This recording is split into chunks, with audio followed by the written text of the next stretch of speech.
오늘 이 말씀은 마태복음 6장 24절입니다. 신약 9페이지입니다. 마태복음 6장 24절 같이 읽겠습니다. 한 사람이 두 주인을 섬기지 못할 것이니 혹 이를 미워하고 저를 사랑하거나 혹 이를 중히 여기고 저를 경히 여김이라. 너희가 하나님과 재물을 겸하여 섬기지 못하느니라. 아멘. 그 19절부터 이제 말씀이 시작이 되고 있습니다.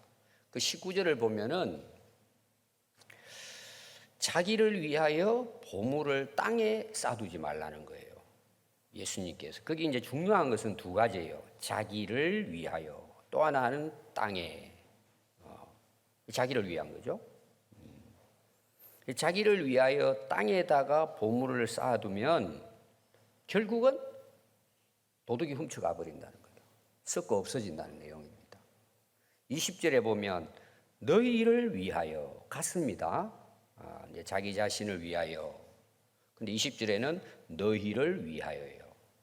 이걸 달로 말하면 진짜 예수님이 너희를 위해서 말씀한다는 거예요. 여기 너희는 제자들을 이야기합니다. 마태복음 이제 5장부터 무리들이 모여 있고 제자들에게 산상 설교를 하는 내용이에요. 진짜 너희를 위한 게 있다는 거예요. 그게 뭐냐 하면 보물을 하늘에 쌓아두라는 거예요. 오늘 우리로 말하면 이제 천국이라고 볼 수 있겠죠. 왜 그러냐 하면은 훔쳐가질 못한대요. 쉽게 말하면 헛되지 않다는 거예요. 그래서 너희 보물이 있는 곳에 너희 마음도 있다는 거예요. 너희들이 보물처럼 여기는 그게 뭐냐는 거예요. 거기에 너희들의 마음이 다 가 있다는 거예요. 다른 말로 말하면 그게 너라는 거예요. 네 모습이라는 거예요. 네 마음이 어디 있느냐? 그게 네 자신이라는 거예요. 그리고 그것이 지금 네 인생이라는 거예요. 근데 우리는 이걸 자기 스스로 잘 몰라요. 교회 다니니까 난 하나님 믿는다고만 생각하는 거예요. 마음이 어디 있느냐가 그게 자기예요. 그게 신앙이에요.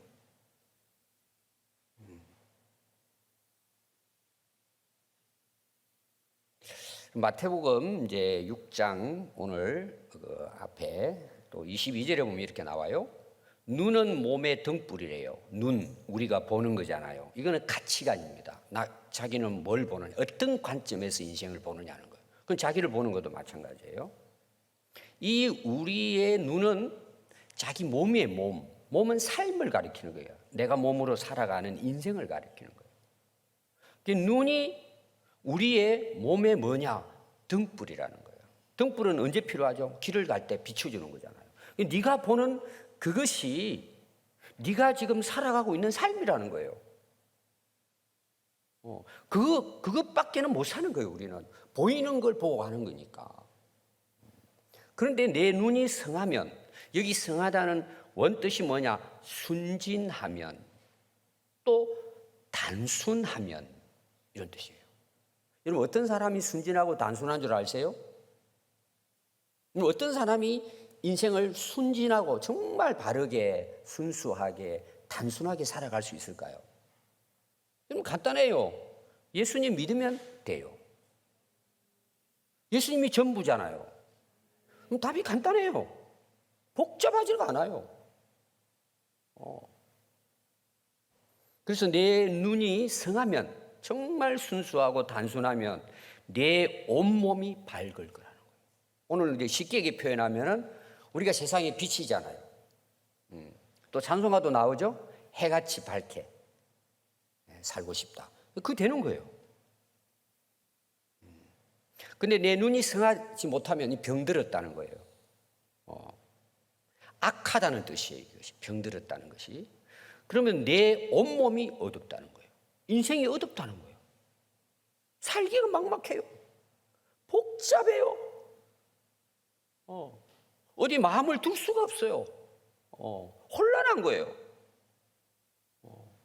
아는 거는 상당히 많은데 인생은 혼란스러운 거예요. 뭐가 뭔지도 모르는 거예요. 그냥 우리가 실타래가 막 엉켜 있잖아요. 제가 이제 어릴 때 연날리기 많이 했습니다. 그때는. 그러면 이제 그 실을 샀어요. 타래를 해가지고 옛날에는 이렇게 어르신들은 알 거야. 이렇게 꼬여가지고 오면은 그 양쪽으로 이제 발 위에 딱 끼워가지고 실을 이렇게 하나씩 풀어야 돼요. 근데 성질이 급하면 차가 당겨버리는 거야. 그럼 버려야 돼, 그거는. 그거 다시 찾아가지고 풀려면은 하루 걸려요. 인생을 그렇게 살게 된다는 눈이 어두우면. 그러므로 내 속에 있는 빛이 어두우면 그 어둠이 얼마나 심하겠냐. 그 인생이 어떻겠냐는 거예요. 그래서 예수님이 24절을 이야기하는 거예요. 그 답이라고 보면 되겠죠. 아무도 두 주인을 섬길 수 없어. 여기 주인이라는 말의 뜻은 뭐냐 그러면 이제 우리가 흔히 말하면 주님이라는 뜻이죠. 로드입니다. 헬라어로는 키리오스예요. 나를 지배하는 힘이에요. 나를 이끌어가는 주인을 이야기합니다. 그럼 여러분, 내 인생을 이끌어가는데 어떻게 두 주인을 함께 섬길 수가 있어요? 쉽게 말하면 두 방향으로 같이 갈 수 없잖아요. 그래서 어떻게 해야 되죠? 하나는 포기를 해야 돼요. 그래서 여기 예수님은 그래요. 한쪽은 미워하고 다른 쪽은 사랑하거나. 지금 제가 그 읽는 성경은 세번역입니다. 우리 이제 오늘 아이들이 있기 때문에 한쪽은 굉장히 중요하고 보물처럼 여기고 한쪽은 업신여기고 미워하고 버려야 된다는 거예요. 결론이 뭐냐 하면 너희는 하나님과 재물을 아울러 섬길 수 없다는 거예요. 우리는 되게 이제 신앙생활 하다 보면 여러분들 가운데도 그런 분이 계실 거예요. 제가 이제 제자 훈련하면 이런 질문을 많이 하거든요. 그럼 대부분 사람들이 목사님 저 중간이에요. 따라해 봅시다. 목사님 전 중간에 있어요. 속는 거예요. 중간이 없다는 거예요. 예수님은 두 주인밖에 없다는 거예요. 제가 늘 이야기하잖아요. 그럼 중간이 없어요. 여러분들 여기는 딱 갈려져 있어요. 뭐 우리는 모르지만 예수님을 주인으로 삼고 사는 사람하고 세상 돈을 섬기고 사는 사람하고 오늘 여기 딱 두 부류밖에 없어요. 그건 이제 예수님은 아시겠죠. 좀 똑똑하신 분들은 자기도 알 거예요. 여러분 섬길 수 없습니다. 이건 예수님이 왜 이런 말씀을 하셨을까요? 빨리 선택하라는 거예요. 그럼 예수님이 지금 제자들에게 하는 이야기예요. 지금 이 당시 제자들에게 이 설교입니다. 예수님의. 그래서 마태복음 5장부터 7장은 제가 이야기하지만 예수님의 산상설교, 굉장히 중요한 설교예요. 어떻게 보면 신약의 계명이에요. 우리가 진짜 예수님을 믿고 제자로 따른다면 우리는 선택해야 되는 거예요. 어떻게 선택해야 될까요? 예수님을 주인으로 선택해야 된다. 오늘 제 설교 이제 주제는 이겁니다. 여러분들의 인생의 주인은 누구냐는 거죠. 여기는 다 두부려 있는 사람이에요. 똑똑한 사람은 자기가 지금 누굴 주인으로 믿고 있는, 여러분들이 이제 고백할 거예요. 교회는 다니지만 이건 여러분 교회 다니는 거하고 전혀 다른 차원이에요. 그런데 많은 사람들이 자기가 알지 못하고 쏟고 있는데 자기는 아니라고 생각하는 거예요. 어제도 우리 이제 박석근 목사님 와서 미리 와서 많은 이야기를 나누었어요. 저는 나누면 다른 이야기를 안 합니다. 좀 뭐 말이 많아져요. 후배들이 오고 제자들이 오면 우리가 왜 사냐는 문제예요. 왜 목사가 되고 왜 선교사가 돼야 되냐는 거예요. 답이 있다는 거예요, 저는. 근데 많은 사람들이 알고 있는데, 배워서 아는데 답을 잘 모르고 있다는 내용이에요. 근데 거의 100명 중에 99명의 고백이 뭐냐? 제가 이야기하는 목사와 선교사들을 이야기해요. 목사님 알고는 있는데 안 된다는 거예요. 그럼 여러분 한국 교회가 어떻게 되죠? 아니 목회자도 알고 있대요. 오늘 말하면 이제 이게 설교잖아요. 좀 이 마이크 좀 소리 안 울리게 좀 해주시면 좋겠어요. 목회자들이 지금 그렇단 말이에요. 그럼 우리 성도들이 어떨까요? 교회가 어떻게 될까요? 저는 이제 제 아는 사람들에게만 이야기를 해요. 왜 다른 사람들은 뭐 좀 바보스럽게 생각하니까 뭐 그렇게 사람이 단순하냐 이렇게 이제 생각할 것 같아서 이야기 안 해요. 저는 아는 사람 제가 이야기해요. 한국 교회가 어떻게 되겠냐. 제가 그래서 어제 이야기하면서 그 전날 그쪽에 천안 이제 사니까 청주 옆이잖아요. 거기에 제가 가르친 제자가 거기에 부목으로 갔어요. 그래서 어느 교회지? 그리고 내가 들어가서 봤어요. 그리고 제일 먼저 제가 보는 것이 목사님 설교를 듣습니다. 여러분들이 원하신다면 제가 여러분 사이트 알려줄 수 있어요. 3편을 들었어요, 제가. 왜? 제가 가르친 제자가 거기 부목으로 갔으니까. 그걸 어제 박석근 목사한테 제가 이야기한 거예요. 나 거기에 그 목사, 안 돼, 굉장히 크대, 교회가. 부목사만 한 15명 정도 되더라고요. 한국 교회 그래서 심각하다. 시간 되면 한번 설교를 들어봐라 그랬어요. 저는 설교를 평가하고 그런 거는 전혀 생각 없어요. 이런 설교로 성도들이 듣는데 모인다는 게 기적인 거예요. 그래서 한국 교회가 이렇게 된 것은 목사들의 책임이라고요. 그래서 제가 그랬어요. 당신도 성경 잘 알지 않냐? 창세기부터 요한계시록을 읽어봐라. 읽어보면 답이 나오지 않냐? 제가 1시간 이상을 이거 이야기했어요. 그럼 여러분, 지금 여러분들도 마찬가지일 거예요. 주인이 누구냐는 거예요. 도대체가. 그러니까 한국 교회는 어떨까요? 무너지기 시작한 거예요. 벌써 무너집니다. 여러분 왜 무너질 것 같아요, 교회가? 하나님이 떠나시기 때문이에요. 그럼 껍데기야. 성령님의 역사가 없는 거예요. 복음의 말씀이 생명을 상실해 버리는 거예요. 그럼 살릴 수가 없어요. 그냥 와서 즐거운 거예요. 모이고 그냥 주일날 한번 와서 예배 드리고 가고 그냥. 심각하다고 보는 거예요, 저는. 오늘 전체 내용은 사실 제가 1시간 반을 설교하려고 준비를 했어요.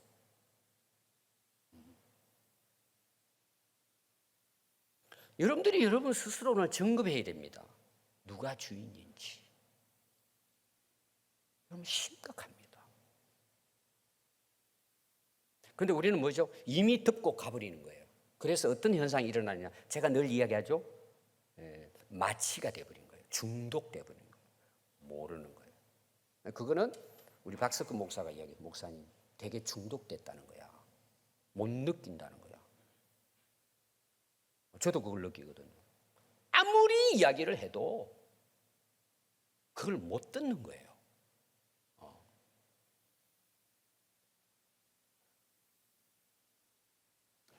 제가 인터넷에 이제 이 설교를 준비하면서 이제 쭉 지나가는데 이런 이제 그 기사가 떴어요. 우리나라 유명한 연예인이에요. 제가 이야기하면 여러분 그분 알아요. 인터넷 가서 궁금한 사람 찾아보십시오. 딱 나옵니다. 자기 이제 결혼하기 전에 프로포즈를 받은 거예요. 근데 배우자 될 사람이 사업가예요. 외국의 사업가입니다. 그 자기한테 와서 프로포즈를 한 거예요. 프로포즈를 하는 날 선물을 2개를 줬다는 거예요. 여러분 뭐 줬을 것 같아요? 우리 여자분들 하면 프로포즈 하는데 뭘 되게 주죠? 예? 반지죠, 반지. 근데 가격이 얼마 나갔을까요? 그 가격을 써놨더라고. 연예인이라. 자, 얼마 정도 됐을 것 같아요? 여러분들이 생각해 보세요. 사업가인데 프로포즈 하면서 반지를 쫙 올린 거예요. 근데 가격이 얼마 나갈까요? 여러분들의 그 수준에서 한번 이야기해 봐요. 얼마요? 1억, 그렇죠. 이야. 또 1억은 제 마음에 안 차. 5억이에요. 궁금한 부분은 꼭 끝나고 찾아보세요. 2번째 선물은 뭘 같아요? 우리 아가씨들, 젊은 엄마들 뭘 같아요? 2번째. 예? 뭐요? 꽃. 꽃을 이야기하면은 이게는 수준이 안 맞지. 그 이순호 집사님 수준이야. 김경은 집사님 수준이야. 그거는 뭐 그 속에 이제 반전이 들어 있었겠지만 외제차예요. 2억짜리. 거의 뿅 간 거예요. 그래서 결혼한 거예요. 제가 이야기가 뭔 줄 아세요? 돈의 위력이 대단하다는 내용이에요. 정말 돈의 힘은, 여러분 이거는 무시할 수가 없어요. 저는 절대 돈을 부정하지 않아요. 제가 여러분들에게 이제 이야기는 하지만 오늘 내용도, 여러분들이 예수님이 돈을 부정했을까요? 아닙니다. 주인을 누구냐 하는 걸 이야기하는 거예요. 여러분 돈이 많으면 좋을 것 같아요? 가난하면 좋을 것 같아요? 줄어들지 않아요. 속은 안 그러면서. 많은 것도 복이지만 부족한 것도 사실은 복인데 많으면 좋잖아요. 그런데 문제는 뭐죠? 주인이 누가 되느냐는 문제예요. 그래서 마태복음 25장에 보면은요, 깨어 있으라 그런 거예요. 그날에 어떤 사람이 종을 불러요. 그리고는 자기 소유를 맡깁니다. 5달란트, 2달란트, 1달란트. 그리고 주인이 와서 다시 뭐예요? 회수하는 거예요. 계산을 했다 그랬어요. 자, 이 내용의 중요한 게 뭐냐 그러면은, 달란트 비유의 중요한 것은 주인과 종의 관계를 이야기해 주는 거예요. 깨어 있으라는 내용이에요. 그래서 중요한 게 뭐냐 하면은 내가 주인이 아니라는 거예요. 나는 주인의 것을 잠시 맡아 있는 사람이고, 그 맡겨진 거에 대해서 나는 일하는, 주인을 위해서 일하는 종이고 일꾼이지, 자기가 가지고 있는 그것 자체가 내게 아니라는 이야기예요. 지금 예수님 비유가 그건 거예요. 마지막 때가 돼가지고 하는 이야기예요. 24장이 마지막 종말에 대한 이야기예요. 예수님 재림에 대한 이야기. 그리고 25장에는 이 비유가 나오는 거예요. 이건 다른 말로 말하면 뭐냐? 오늘 우리가 살아가는 삶에 있어서 내 소유의 주권, 소유권을 누가 갖고 있느냐는 거예요. 여러분 이거 설교 너무 많이 들었어요. 누가 주인이냐는 거예요. 여기에 소유라는 것은 단순히 재물만 이야기하는 게 아니에요. 내 생명까지예요. 내 자체 주인도 하나님이에요. 그러면 자녀들은 어떨까요? 부모의 소유일까요? 하나님의 소유일까요? 여러분 머리로는 다 잘 알아요. 근데 실제로는 내 새끼야. 그래서 내가 원하는 대로 키우고자 하는 거예요. 하나님의 뜻은 전혀 생각 않고 뭉개버리고 세상에 성공하는 자식으로 키우고 싶은 게 부모의 마음인데, 우리가 진짜 내가 예수님을 주인으로 모시고 산다면 절대 그렇게 교육할 수가 없어요. 그래서 제가 늘 목회자들 만나고, 어제도 박석근 목사하고 이야기하는 것이, 부모가 변하지 않으면 이 세상 절대 변하지 않고 다음 세대는 희망이 없다. 이거는 어느 누구를 만나도 제가 하는 이야기예요. 교회에서 여러분 하는 것도 중요합니다. 다음 세대를 위해서. 근데 한계가 있어. 그거는 부모가 예수님을 주인으로 모시고 사는 가정의 자녀들은 그 부모의 자식이 아니란 말이에요. 하나님이 맡겨준, 어떻게 보면은 의무와 책임을 준 거예요. 그러면 누구의 사람으로 키워야 돼요? 하나님의 종으로 키워야 맞잖아요. 그런 가정이 있을 때 이 시대는 바뀌어지는 거예요.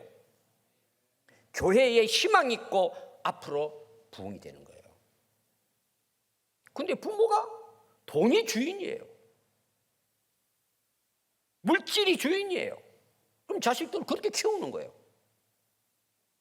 그래서 다 망하는 거예요. 다 망하는 거예요. 사회도 망하는 거예요. 여러분 오늘날 저는 정말 이해되지 않는 게 너무 많아요. 세상에. 자, 정치하는 거 우리가 쉽게 하니까 봅시다. 제일 똑똑하고 힘있고 재산 있는 사람이 거의 대부분 국회의원 합니다. 여러분 국회의원 되려면 돈 보통 많이 쓰는 게 아니에요. 근데 그 사람들이 대개 나라를 망치고 있습니다. 둘이 나누어 가지고.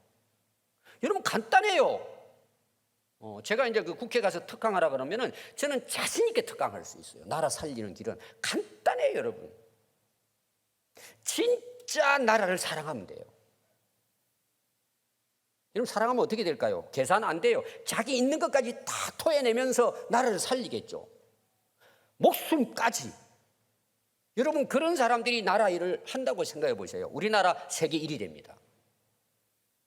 근데 여러분 실제로 보세요. 대부분이 다 맨날 싸우죠. 나라가 잘 되는 거는 여러분 다 거짓말이고 전부 다 당리당략이에요. 권력을 누가 유지하고 잡느냐, 표를 몇 퍼센트 얻느냐, 전부 다 관심이 거기 있어요. 지금 사람은 죽어가는데 거의 대부분 정쟁화 시켜버립니다. 여러분 절대 여러분들은 거기 동조하면 안 돼요. 정쟁화는 빠져들면 안 돼요, 여러분. 나라 죽이는 일이에요. 그럼 교회에서 여러분 그들에게 야, 당신들의 주인은 하나님이야. 이걸 가르쳐가지고 그들이 정말 하나님이 주인이라는 사실을 깨닫는다면 그들은 어떻게 살 것 같아요? 십자가 지고 가는 거예요, 나라를 위해서. 여러분 그런 인물을 키워야 돼요. 근데 부모가 그렇지 못한데 뭐 자식들이야 똑같이 그렇게 돈 들여가지고 외국 유학 보내가지고 성공 출시하도록 가르치는 거 끝나버리는 거예요. 여러분 그게 그러면 좋으면 괜찮아요. 마지막 가면 어떻게 된다고요? 땅에 쌓은 것은 전부 다 사라져버리는 거예요. 자, 저는 이제 이 설교를 여러분들이 저는 자신 있게 합니다. 이걸 저도 부족하지만 저는 이걸 믿기 때문에 여러분 이야기할 수 있는 거예요. 없어집니다, 여러분. 조금만 눈을 열면 없어집니다, 여러분. 여러분 안 없어집니까? 왜 답이 없어요? 이게 성경 말씀이기 때문이 아니고 실제로 없어지잖아요. 아니 그걸 못 믿어요? 하늘나라는 영원하잖아요. 여러분 그걸 못 믿습니까? 그게 안 믿어진다면 여러분 그건 헛것이에요. 근데 더 중요한 게 뭔지 아세요? 그렇게 안 산단 말이에요. 지금 여전히 예수를 믿고 교회는 다니는데 세상을 주인으로 삼고 사는 거예요. 돈을 주인으로 삼고 세상의 성공을 주인으로 삼고 산단 말이에요. 물론 제가 여러분 이거는 단번에 바뀌진다 이런 건 아니에요. 제가 늘 이야기하죠. 과정이 있다는 이야기를 하는 과정이. 그건 중요한 거는 주인은 알고 살아야죠.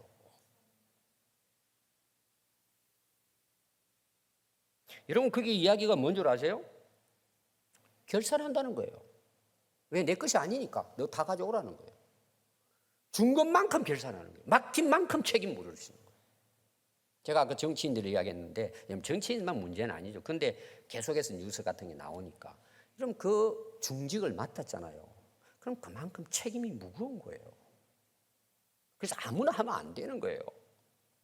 진짜 예수님을 주인으로 모신 우리 성도들이 대통령도 되고 국회의원도 되고 국무도 일을 맡아야 돼요. 정말 여러분도 다 할 수 있어요. 부모가 그렇게 세워지면 우리 자식들을 그렇게 세우는 거예요. 너 혼자 잘 먹고 잘 살고 이렇게. 여러분 하나님이 세상을 창조하는 걸 안 믿으십니까? 우주 만물의 주인이세요. 무한히 넓고 크고 아름다운 이 세상을 하나님이 만드셨어요. 우리 인간을 자기 형상으로 만드셨어요. 여러분 깨어나야 돼요. 모든 것이 주님의 것입니다. 그래서 여러분 저는 이래요. 아는 것이 복이에요. 누구를 알아야 돼요? 하나님을 알아야 돼요. 알아도 여러분 제대로 알아야 복이 되는 거예요. 바르게 알아요. 우리는 다 아는 것처럼 살아요.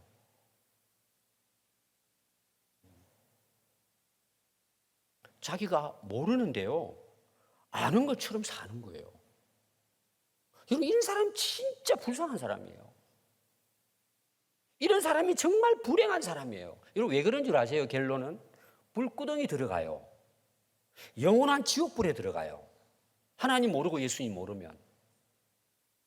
오늘 여러분 아이들도 들어야 돼요. 제가 쉽게 지금 설명. 애들도 마찬가지예요. 다 들으면 이해할 수 있어요. 제가 오늘 영상 띄운 것도 마찬가지 애들 때문에 고르고 골라가지고. 우리 애들도 하나님 모르고 예수님 모르면요, 진짜 불쌍한 애들이고 불행한 애들이고 불구덩이에 들어가요. 여러분 안 믿어도 괜찮아요. 저는 성경을 믿어요. 근데 저는 성경을 몰라도 하나님 믿게 되니까요, 그럴 것 같아요. 그냥 성경이 없어도 못된 놈들 다 불구덩이에 들어갈 거잖아요. 껍데기 다 태우듯이. 그래서 여러분 이런 사람의 특징이 있어요. 하나님 모르는 사람들. 그러니까 내가 알지 못하면서 다 아는 것처럼 살지 않아요. 그걸 다른 말로 말하면 뭐예요? 자만, 거만, 교만에 빠져 살지 않아요. 교회를 다녀도 자기가 다 아는 것처럼 아이 성경은 원래 그런 거야. 그럼 자기 생각 가지고 사는 거죠. 아무리 그들에게 진리를 말하고 진실을 말하고 사실을 말해도 속으로는 웃어요. 야, 목사님 그렇죠. 설교 맨날 들어요. 알아요. 다 알아요 그거. 대부분 사람들은 그렇게 생각합니다. 그 변화되지 않은 사람들은 참 목사님 설교를 그 외에 비현실적이고 우리 생활하고 전혀 상관없는 이야기를 하십니까? 원래 목사들은 저렇구나. 이렇게 이해하는 사람 많아요. 그러니까 자기가 모르면서 자기가 모르고 산다는 것 자체를 모르는 거예요. 그게 자멸하는 거죠. 그러니까 지옥 갈 수밖에 없는 거예요, 여러분. 어디다 쓰겠어요, 그걸 하나님께서. 그래서 정말 불쌍한 거예요. 자기가 모르면서 아는 것처럼 큰 소리 치고 살잖아요. 여러분 진짜 하나님을 제대로 알고 말씀이 진리라는 걸 제대로 아는 사람은요, 자, 배가 익으면 어떻게 되죠? 고개를 숙입니다. 그건 자연 현상입니다. 사람도 똑같습니다. 빈 깡통에 소리 난다고 아는 것처럼 떠들어다닙니다. 그 중에는요 학자들이 굉장히 많습니다. 어디 하나님이 어떻게 있고 또 신학자 중에도 그래요. 성경이 비현실적이래. 그래서 신화를 다 뽑아버려야 된대. 그 신화가 뭔 줄 아세요? 홍해가 갈라지는 것, 오병이어, 예수님 부활, 이 전부 다 제자들이 꾸몄다는 거지. 그렇게 똑똑한 사람들이 그럼 자기는 다 아는 것처럼 참 그걸 믿는 사람들을 아주 불쌍히 여기는. 여러분 그 사람들이 교회를 죽이는 근본 원인입니다. 근데 사람들은 또 그걸 따라가요.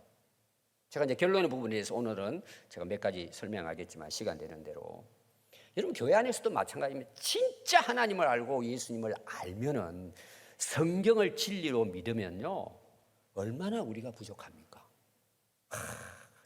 진짜 은혜로 구원받는다는 거 알게 돼요. 너무 감사한 거예요. 그런데 어디다가 목에 힘주고 교회에서 자기가 주인 행세하냐 말이에요.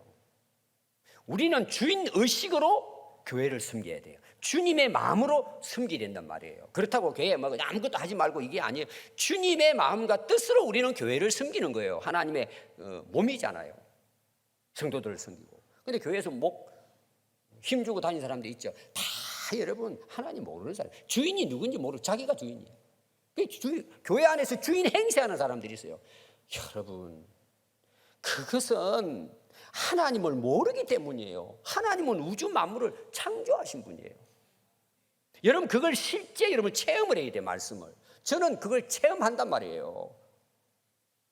그래도 안 돼요. 이게 어려워요. 냄새는 나야지.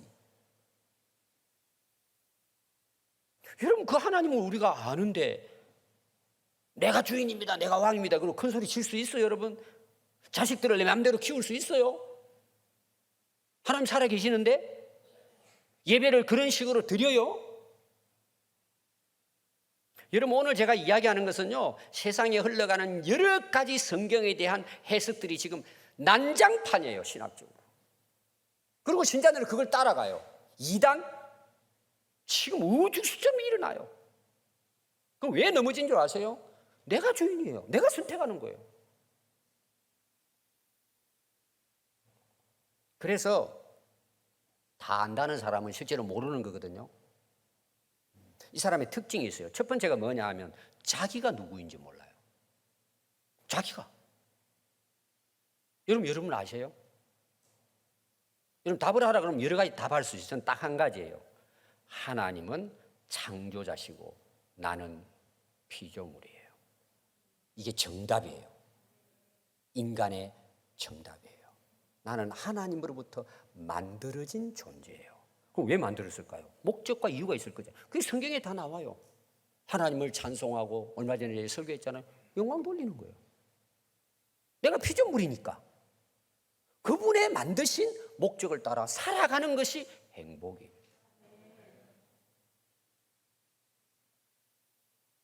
그래서 여러분, 인생 목적은 딱 정해져 버려요. 이 하나님을 인정하고 내가 피조물이라는 사실을 깨달을 때 그렇게 꼬이고 답이 없었던 인생이 답이 보이는 거예요. 간단해요. 그런데 문제는 그렇게 살면은 죽을 맛을 경험하느냐? 아니에요. 너무 행복한 거예요. 인생이 자신이 있는 거예요. 왜 인생을, 하나님 주신 생명을 내가 스스로 죽여요? 생각도 안 들어요. 아무리 세상이 힘들고 전쟁통에 가고 아프리카 살아도 흔들리지 않아요, 여러분. 행복하다 그래요. 감사하다 그래요. 근데 사람들은 자기 자신도 몰라요. 그러고는 뭐라고 엉뚱한 이야기 할까요? 원숭이의 후손이래. 과학자들이 하는 말이에요. 두 번째, 자기 죄가 뭔지 몰라요. 여러분, 아담 이후부터 우리 인간이 죄를 짓고 죄인이잖아요. 성경 모든 사람이 죄인이에요. 있고 없고 아니라 모든 사람이 죄인이에요. 우리는 죄를 쌓아가는 거예요, 지금. 살면 살수록. 그런데 양심이 마비돼 버렸어요. 죄를 짓고 살면서 몰라요. 지금은요, 죄를 짓고도 부끄러운 줄도 몰라요. 아주 당당해요. 남자가 여자 모습 해가지고는 앞에 좀 볼록하게 하고 만들어가지고는 날씬하게 해가지고 여자 옷 입고 뭐 루즈 바르고 해가지고 여자처럼. 근데 그걸 방송에서 또 띄워요. 연봉이 수십억이 돼요. 지금 우리가 이런 시대에 살고, 그리고 젊은이들이 그걸 좋게 봐요. 아이고, 나도 남자인데 자르고 여자로 나도 살아야 되겠다. 멋있잖아요. 그렇게 해가지고 약 먹어가면서 여자 형체로 만들어가지고는 말도 또 여자처럼 막 꾸며가지고 이런 일들이. 또 여자는 남자로. 그게 죄라는 걸 몰라요. 그리고 나라에서 합법적으로 인권이라고 해가지고 우리나라 국회에서 법을 발의해가지고 지금 몇 년을 거부당하고 거부당 계속 소수인권 혐오해가지고 법을 만들어가지고 주민등록증도 만들어주고 결혼식도 올려주는 이 엄청난 악한 세상에 살면서도 그것이 악이라는 걸 모르는 거예요. 그럼 여러분 어떻게 될 것 같아요? 그걸로 심판받아 망하는 거예요. 두 번째, 세 번째는요, 그 자기 죄로 심판받을 것을 몰라요. 여러분, 우리가 죄의 결과는요, 묻어둔다고 지나간다고 사라지지 않습니다. 세상에는 사라질 수 있어요. 반드시 심판을 받습니다. 한 번 죽는 것은 정해져 있습니다. 그 후에는 하나님의 심판이 있습니다. 그러니까 여러분 보세요. 그 심판이 있다는 걸 아는 것이 진짜 지혜지. 그 두렵잖아요, 여러분. 여러분, 죄를 짓는데도 두려움도 없고 무서운 것도 없고 그냥 부끄러운 거 없어. 며칠 지나면 그냥 끝나버려. 또 짓고 쌓아나가는 거예요. 쌓아나가. 그게 심판의 그 건수가 올라가는 걸 모르는 거예요, 그걸. 그러면 그게 죽고 난 다음에 심판을 받을까요? 이 땅에서도 심판을 받는 거예요. 그래서 여러분, 전도서 12장 13절 이제 솔로몬 왕이 나이 먹고 이제 정신 차렸잖아요. 하나님 알고. 일의 결국을 다 들으니 하나님을 경외하고 그 명령을 지킬지어다. 이것이 모든 사람의 본분이니라. 하나님은 모든 행위와 모든 은밀한 일, 숨어서 못된 짓 하는 죄악들, 선악간에 심판하신다는 것입니다.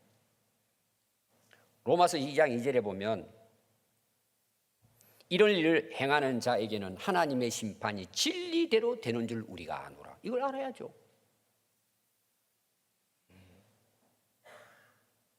다만 내 고집과 회개하지 아니하는 마음을 따라 진노의 날에 곧 하나님의 의로 오신 심판의 날에 그 임할 진노를 네가 쌓는도다. 왜? 죄가 죄인 줄 모르니까. 심판 생각도 안 하니까 그냥 습관적으로 죄를 짓는 거예요. 그리고 묻어버리면 끝난다고 보는 거예요. 하나님 다 들추낸다는 거죠. 어떻게 들추내는 줄 아세요? 여러분 계시록 20장 12절에 보면 나옵니다. 하나님 앞에 큰 보좌 앞에서요 책들이 딱 펴져 있어요. 그리고 다른 책이 펴져 있어요. 그 다른 책은 생명책이고 책들은 우리의 자기가 자기 행위를 따라 책들에게 기록한대요. 그게 엄청난 기록이 있을 거잖아요. 그 기록된 대로 심판한대 하나님은. 그래서 정의로운 심판이에요. 뭐 보태지도 않고 빼지도 않고 다 기록된, 오늘 우리를 말하는 비디오 촬영 다 해놓은 그대로 심판을 받는 거예요. 여러분 벗어날 수 있어요? 성경 말씀이에요. 기록된 대로예요. 아무도 벗어날 수 없어요. 근데 이렇게 나옵니다. 보면은요, 그 가운데 바다에서 죽은 자들을 바다가 내준대요. 이제 바다 빠져 죽은 사람 있잖아요. 마지막에 바다가 토해낸대 그 사람을 심판자 앞에.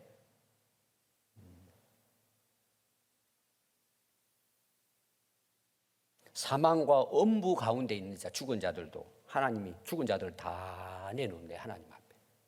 그래서 자기 행위대로 마지막 심판이에요. 다 죽은 자도 심판을 받는. 그럼 여러분 우리가 어떻게 해야 될까요? 저와 여러분들 전부 다 심판의 대상이에요. 그럼 우리 인생 끝나는 거예요. 희망이 없어요. 뭐 큰 소리 치고 살아가지만. 근데 하나님께서 우리를 만드셨잖아요. 우리 인간은 죄인이기 때문에 돌이킬 수가 없어요. 스스로 거기서 구원받을 수가 없어요. 그래서 하나님의 사랑이 뭐예요? 독생자 예수님을 보내주셔서 그 심판에서 우리를 구원해 주신 거예요. 그래서 여러분 성경 읽으면 다 나옵니다. 요한복음 3장 16절, 17절 이렇게 기록되어 있습니다.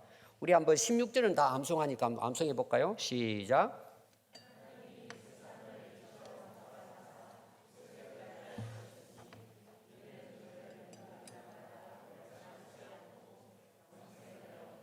자, 17절은 제가 읽어드릴게요. 하나님이 그 아들을 세상에 보내신 목적이에요. 그것은 세상을 심판하시는 게 아니에요. 그런 우리 죄인이지만 다 심판받아야 되지만 하나님은 심판받기를 원치 않는다는 거예요. 그래서 뭐예요? 예수님을 보내주셔서 영생을 얻게 하시고 예수님으로 말미암아 세상이 구원을 받게 하려 하심이라는 거예요. 그래서 우리가 예수님을 믿어야 되는 거예요. 이 종교적인 차원이 아니에요. 믿어야 심판에서 벗어난단 말이에요. 그리고 또 우리가 암송한 거죠. 우리 성경대학에서 요한복음 5장 24절 내가 진실로 진실로 너희에게 이르노니 내 말을 듣고, 예수님이 전한 복음이잖아요. 회개하라 천국 가까웠다. 예수님 전한 복음이잖아요. 내 말을 믿고 또 나 보내신 이 하나님이 나를 구원하라고 16절에 나오잖아요. 하나님이 나를 보내신 것은 너희가 믿는 자, 그러니까 하나님이 보낸 나를 믿는 자는 영생을 얻었고 심판에 이르지 아니하나니 사망에서 생명으로 옮겼느니라. 여러분 심판은요 받게 되는데 예수님을 믿으면 이 땅에서 뭐예요? 이미 심판의 자리에서 옮겨놨다는 거예요. 이게 어떻게 옮겨진 줄 아세요? 생명책에 이름이 등록이 되는 거예요. 이 땅에서 죽고 난 다음에 구원받나? 이게 아니에요. 얻었고 이미 결정났다. 그래서 번역을 다 보면은요, 이미 얻었고 소유하고 있고 옮겨졌고 옮겨갔다고 이야기하고 있어요. 끝난 거예요. 그래서 누가복음 10장 20절에 보면 그러나 귀신들이 너희에게 항복하는 것으로 기뻐하지 말고 너희 이름이 하늘에 기록된 것으로 기뻐하라. 진짜 기뻐해야 돼요. 이제 팔짝 뛸 일이잖아요. 너무 기쁘잖아요. 여러분 여기 하늘에 기록됐다는 말이 뭐냐 그러면은요, 학교 여러분들이 이제 합격해서 학교 딱 이제 대학을 만약에 가요. 저도 이제 대학 갔는데 딱 가면은 지금 어떤지 모르겠는데 그때는 출석부를 가져와 가지고 얼굴 보고 이렇게 그 체크를 했어요, 선생님이. 저 이제 참 숱한 고비 끝에 제가 서울신대를 들어갔잖아요. 저는 기적이라고 보는 거예요. 제 설교 뭐 그 실력보다는. 명단을 썼는데요, 그 빛나는 이름이 보이는 거예요. 저는 정말 신학교 1학년 들어간 것도 기적이고 편입을 해서 서울신대가 원래 목표인데 그런 사정이 있어가지고 이제 침례신학대학 가도 제일 먼저 놀란 것은 내가 침례신학대학에 내 이름이 딱 기록되어 있는 거야. 이거 막 제가 그 다 이야기하려면 참 진짜 너무 감사한 거예요. 그리고 이제 목표는 우리 성결교단은 이제 서울신학대학 그 몇 명 이제 그 군대 가고 해가지고 그 자리가 몇 개 비면 이제 편입생을 받잖아요. 시험 치러 갔는데 다 공부 잘하는 애들만 온 것 같더라고. 몇 명도 뽑지도 않았어요. 근데 많이 온 거예요. 저는 되려고 시험 친 게 아니에요, 사실은. 정말이에요. 저는 기대도 안 했어요. 우리 친구 하나는 공부를 잘했어요. 둘이 같이 치러 갔는데 그 친구가 야 우리는 그 성결교회니까 해망동 성결교회 출신이었어요. 그 목사님이. 그렇게 하자 그러면 나는 그냥 대충 공부하고 갔어요. 그 친구는 될 걸로 믿고 나는 그냥 그 친구가 가자니까 간 거예요. 그냥. 그리고 나는 여기 뭐 목사님이 키워준다고 지금 하고 있으니까 그냥 뭐 갑니다. 그러고 갔는데 제 이름이 거기에 올려져 있는 거예요. 여러분 이거는 제가 어떻게 그렇다고 막 팔쩍 뛰지는 못하잖아. 거기서 지금까지 제가 감사가 있는 거예요. 그 시험장의 현장이 지금도 보여요. 제가 여러분 이해가 될지 모르겠어요. 제가 성경은 거의 다 뭐 만점 받았습니다. 1학년 들어갈 때도 그렇고 편입 들어갈 때도 그렇고 그 외에는 꽝이에요. 나름대로 공부는 했지만 여러분 이거는 지나가면 끝나요. 마지막 하늘나라 갔더니 출석부에 내 이름이 없는 거예요. 나팔 부을 때 그게 뭔 줄 아세요? 출석 부를 때 그런 뜻이에요. 그게 원래 원어가 원뜻이 하늘나라 내 이름이 딱 기록되어 있는 거예요. 여러분 이거 하나만 우리가 확실하게 믿어도요 모든 게 감사해요. 출석 부를 거잖아요. 내 이름 그냥 보여요. 내 이름이 그 하늘나라 그냥 보여야 돼요. 이미 기록되어 있는 거예요. 예수님 시대 제자들이 그러잖아요. 귀신들이 떠나가고 능력을 행했는데 예수님 야 그거 가지고 너 기뻐하냐. 물론 그 기뻐할 일이지. 너희들의 이름이 하늘나라 기록되어 있다 이런 이야기 하시는 거예요. 예수님이. 근데 그때는 얘들은요 팔짝 못 뛰었어. 그게 뭔 말인지도 몰라. 귀신이 쫓겨나니까 막 할렐루야 뭐 자기들이 꼭 한 것처럼 이때 했단 말이에요. 너희들의 이름이 하늘나라 기록되어 있어. 옆에 있는 분들 인사합시다.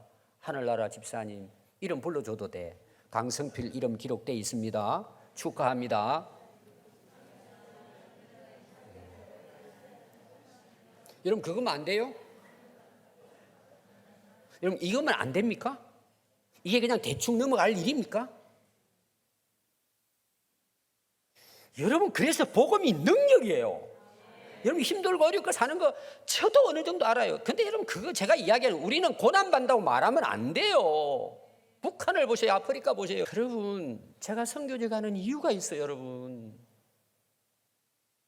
비참해요. 여러분 제가 은혜 받고 와요. 감사가 되고 그래도 나는 여기 와서 좀 돕고 이들에게 말씀을 가르치는 이게 엄청난 복이에요. 여러분 이 하나면 안 됩니까? 여러분 충분하지 않습니까? 여러분들 예수로 뭐 충분 존재 이유 다 찬양 부르는데 이유가 결론은 이거예요. 심판받을 우리 인생들이에요. 예수님이 십자가에 돌아가시고 희생하신 그 대가로 모든 죄를 용서받고 내 이름이 하늘나라 생명책에 기록이 됐단 말이에요. 여러분 이거를 믿는데 안 기뻐요? 변화가 안 돼요? 주를 위해 살지 못해요? 오늘 제 설교는 여기서 마치는데요. 제가 준비한 설교 3분의 1만 한 거예요. 제가 이미 내일 설교 중국 갔다 와서 설교도 이미 우리 강전사님한테 메일로 보내놨어요. 그래서 제가 이것은 내일도 이어서 해야 될 것 같아요. 이어서 제가 그 다음 주로 넘기고 제가 이어서 1시간 반을 준비했거든 사실은요. 오늘 여기까지 제가 마치려고 하는데 여러분 우리에게 있어서 은혜와 축복이 뭡니까? 정말 우리가 예수 믿고 받은 은혜가 뭡니까? 근데 주인이 안 바꿔질까요? 땅에 그것을 쌓고 살 수 있을까요? 돈이 내 주인이 될까요? 세상의 성공이 내 주인이 될까요? 말이 안 되는 거예요, 여러분. 핑계 댈 수 있을까요? 제가 많은 분들이 여러분 제가 이제 면담을 하잖아요. 사실은 마지막에는 제가 내일 이야기하겠지만 돈의 문제예요. 오늘 주제는 사실은 여러분 돈의 주인이 안 바뀌면요 그 인생 안 바뀌집니다. 저도 경험하고 있잖아요. 똑같아요 여러분 저나. 오늘 여러분들 유튜브 같은데 이상한 목사님들 와가지고 11조에 대한 거 여러분 논쟁이 계속 나옵니다. 신학자들도 나오고 결론이 그들의 이제 잘 안다는 사람 물론 소수겠지만 11조 안 해도 된다고 이야기합니다. 그럼 여러분들이 오늘 결론이에요. 11조 하나님께 드리는 게 좋아요? 안 드리는 게 좋아요? 그 이야기하지 말고 마음속으로만 여러분들이. 제 이제 결론은 그거예요. 저는 고등학교 때 세례받고 약속하잖아요. 11조, 주일 성수, 교회 하나 봉사 이걸 써내라고 하잖아요. 저는 그때부터 지금까지 기쁨으로 해요. 너무 감사했어요. 그래서 제가 이제 우리 담임 목사님이 참 제가 사랑을 많이 받았어요. 제가 이제 학교를 졸업했는데 신학교 갈 수 없잖아요. 집에서 반대하고 돈은 없고. 그래서 제가 이제 집에서 나와가지고는 한겨울에 포장마차를 시작했어요. 제 형이 자기 하는 포장마차를 내 어려운 사정을 알고 너 그럼 학교 가기 전에 2달 동안에 벌어가지고 그 등록금 준비하라 그러고 그때 제가 오뎅하고 뭐죠 막대기 넣어가지고 그 기름에 튀기는 게 뭐예요? 핫도그인가요? 핫도그 그걸 제가 2달 동안 했어요. 그러면은 한 주간 제 지금 기억으로는 열심히 하니까 한 달에 한 3, 4만 원 벌었던가 지금 기억이. 근데 제가 매주마다 했어요. 매주마다. 그러니까 한 6천 원, 7천 원. 근데 다 그때 이제 막대기 하나 10원짜리가 있고 30원짜리 있고 50원짜리 세 종류를 구웠어요, 제가. 지금도 구울 수 있어요, 제가. 2달 동안에 제가 구웠으니까. 그러면 이제 그걸 봉투에 넣어가지고 그때는 지폐가 없잖아요. 다 이런 10원짜리 그때는 5원짜리도 있고 그렇게 했으니까. 그걸 모아가지고 6천 원, 7천 원, 많을 때는 8천 원 한 주에. 그걸 해가지고 이제 생각도 없는 거죠. 너무 감사해가지고 봉투를 이제 헌금함에다 넣은 거예요. 근데 어느 날 목사님이 그걸 끄집어내더니 이렇게 들어요. 제 이름을 이야기하면서 저희가 저 앞에 저 포장마차 하는데 벌어가지고 이번 주도 헌금을 했다고. 근데 동전만 가져왔다 묵직하다고 그러면서 목사님 축복을 해주신 거예요. 그 결과가 저는 오늘 제가 여기 있는 거예요. 여러분 주인이 누군가 오늘 여러분들이 결단해야 돼요. 내일 이어서 제가 말씀을 드리겠지만 우리 오늘 우리가 한번 결단합시다. 정말 우리 인생이 하나님 앞에 아름답게 드려지도록 예수님은 나의 주인이십니다. 나는 종입니다. 종님이 아니에요, 여러분. 섬기는 자예요. 무익한 종이에요. 죽도록 충성하고 한 말의 결론이 뭔지 아세요? 저는 무익한 종입니다. 써주신 것만 해도 감사합니다. 여러분 이게 진짜 주인으로 모신 사람이에요. 어디다 쌓고 살 것입니까? 우리 한번 오늘 말씀 생각하시면서 같이 한번 기도하겠습니다.